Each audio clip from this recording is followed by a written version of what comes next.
niseme kwa governors wenzako. Sisi ambao tumechaguliwa kama maseneta ndani ya ODM, ndani ya Azimio, we are not the problem with devolution. Chairperson wako Mheshimiwa Waiguru alikuja Senate juzi, wanalia pamoja na magavana wengine, hata niliona Sakaja huko, wanataka 450 million shillings. The billion for devolution. The problem is not us. Tell Waiguru to speak to her senator. Kwa sababu senator wako huyu Kavindu, last time wakati ambapo CRA ilipropose ya kwamba counties zipewe 407 billion, Kavindu alipigia 407 billion. Senator wa Waiguru alisema yeye anatosheka na 395. Mimi kama Sifuna nilipiga 407. Saa hii wewe ukiniambia unataka 450 kwa ajili ya watu wa Machakos, you can trust Sifuna will vote for 450. Waache kutusumbua kukuja huko Senate kulialia, waongee na senators wao wa UDA, senators wa Kenya Kwanza ndio waliangusha ugatuzi. So Waiguru is wasting time coming to talk to the converted. Sifuna does not need to be convinced that counties need money. He needs to convince the senator for Kirinyaga awachane na sisi. And already they have tried to do so. And well, this county has set the example because they don't want to be involved in sexist politics. Unajua dunia siku hizi, if you are not talking gender, you're actually backward. So while we congratulate Machakos County, to the next extent Nakuru County, for being in the forefront of making sure there is gender balance, let us not take it. And you know, I've just come from the National Dialogue Committee, and I want to thank your members. Naona mlipitisha jana your report, and one of the things we are dealing with is how do you deal with this issue of gender balance. 2/3 gender, 2/3 gender rule. Machakos iliwasaidia, but now, as Bishop has said, don't quote him out of context. Kwanza kusema watu wa Machakos wamekaliwa na kina mama, no. Wanaume ndio walichagua hawa viongozi. I think it's important to know these are the times we live in. If the country can take that example, can you too, once again, well done. My brother Susion, I know you. You're eloquent. Don't allow that eloquence to be swallowed at all in Parliament when it comes to the rights of the Kenyan people. Stand up and be counted. This is the time. Yale mengine sitaki kuongea sana, and all of you, let us unite our people and unite this country by extension. Sitaki haka niongee beyond that because I don't want to abuse that privilege. We just want to celebrate huyo mama. Hizi pesa zote na taxes ambazo tunakatwa zinaenda wapi? Zinaenda wapi? Ade mnasema punda amechoka. Si museme kwa sauti kama mnasema punda amechoka. Punda amechoka. Kodi zote ambazo tunaongezewa sisi kama maseneta wa Azimio tunakataa. Hata hiyo motion ya housing tunaenda kuangusha. Because the majority can have their way, the minority can have their say. We'll continue speaking. And as I finish, right now, we are going to the House next week as Senate.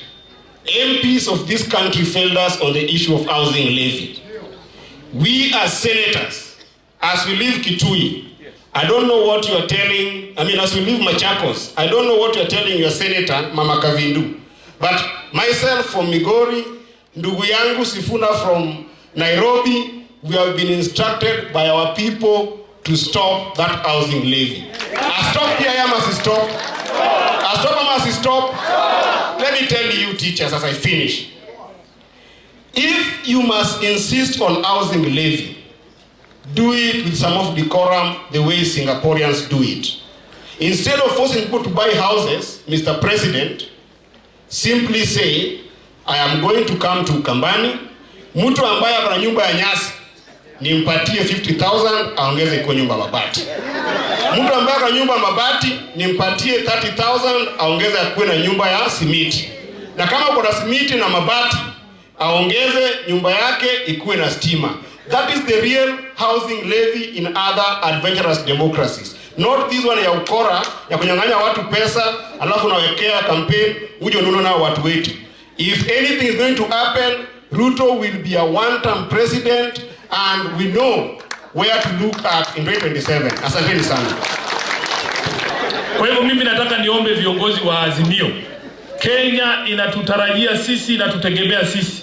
Msije mkakubali hawa ndugu zetu ambao wanaingiza hadithi ndani ya magazeti, ndani ya vyombo vya habari, eti kwamba kuna misukosuko ndani ya ODM. Hakuna msukosuko. Mimi na Kalonzo tuliongea, nikamwambia Kalonzo, wewe kaa tu hapa nyuma ya baba.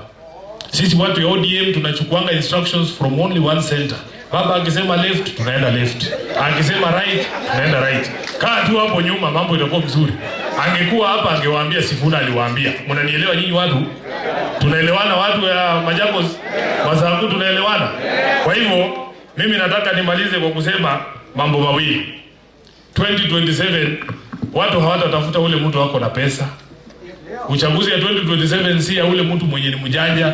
Na sija wanatutisha wanatuambia nyinyi hamna pesa. Hamjui kujipanga. Hii Ruto ni mjanja. 2027 wa Kenya wanatafuta mtu ambaye anajua kazi. Huyu mjanja kazi imemshinda. Na hiyo pesa yake kazi imemshinda. Wakenya wanalia, wanaumia. Sosioni pekee ndiye yako sawa. Wakenya wanaumia, wanasema tunatafuta uongozi. 2027 hatutafuti mtu ambaye ako na akili mingi, tunatafuta mtu ambaye anajua nini? Kazi. Mimi nawaambia na nilisema Mutembei, Ruto is going to be a one-term president because Wakenya kila mahali wanatuambia ile uchungu wako nayo, wanaazimio msijaribu kuextend hata na siku moja. Msijaribu kuextend hata na siku moja. Na waambia Ruto is going to be a one-term president. So sio enda umwambie nimesema. Wewe ulikuwa mtu yangu wa ODM, nilikuingiza kwa bunge. Sasa na kutuma pia uwaambie Ruto kwa heri. Amalize aende. Tunataka watu ambao wana uongozi roho safi, mtu ambaye ana utu, anaweza kusikia kilio cha wananchi. Si wananchi wanalia wewe unafinya zaidi. Wanasema wapende wasipende. Haiwezekani. Kwa hivyo tunataka mkae ngangani. Wana ODM, wana Wiper, tusizozane. Tafadhali tukae pamoja, tukomboe hii nchi kutoka kwa watu kama Sosion na rafiki zake. Gavana, nataka nimalize. Maisha imepanda, mimi niko huku mashinani. Life has become so hard. Mimi ninaona hata ile pesa tumepatiwa, I don't know tutasurvive aje next year. I don't know how we are going to survive from June. Pesa zetu zimeenda chini.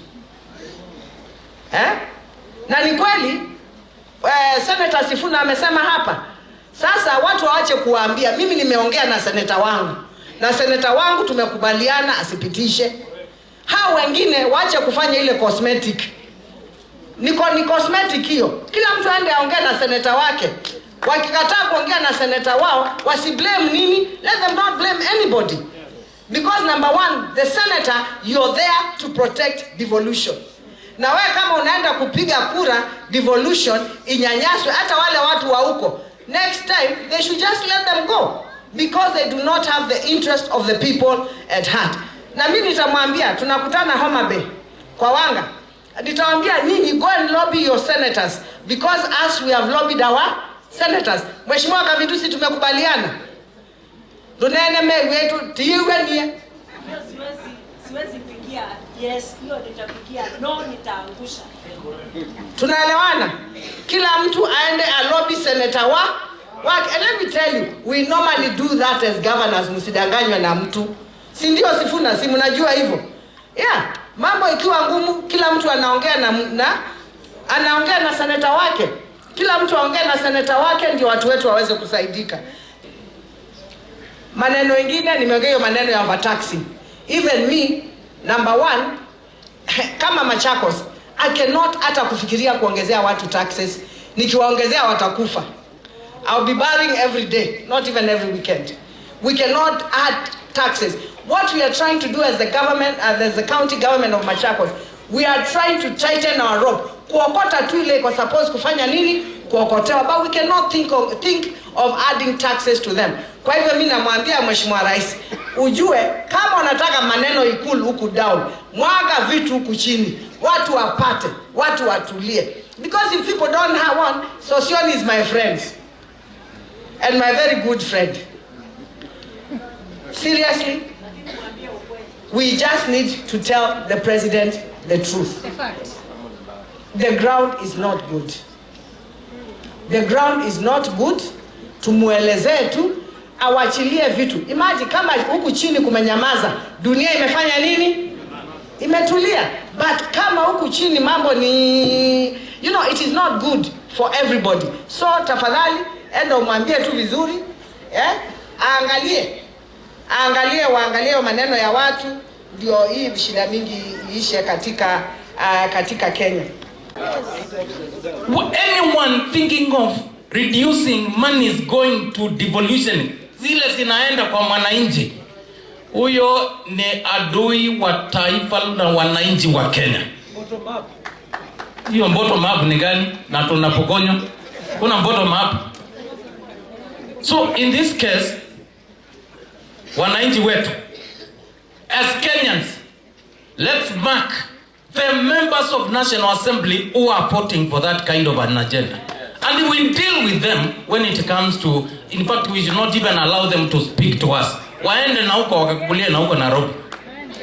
Because wakati fedha ya devolution inakuwa reduced, maji mtatoa wapi? Hizi barabara za huko kijiji, huyo gavana atawatolea wapi? Pesa ya hospitali, mtaendelea kulia ina dawa, gavana anakuja hapa analia, although she is trying hapa. You know? Tafadhali, the only thing that can bring revolution in this country should be every Kenyan should fight for strengthening devolution. That is the only way tutasaidika kama wananchi wa Kenya. We fight for the resources from the center, siende huko chini. Your Excellency.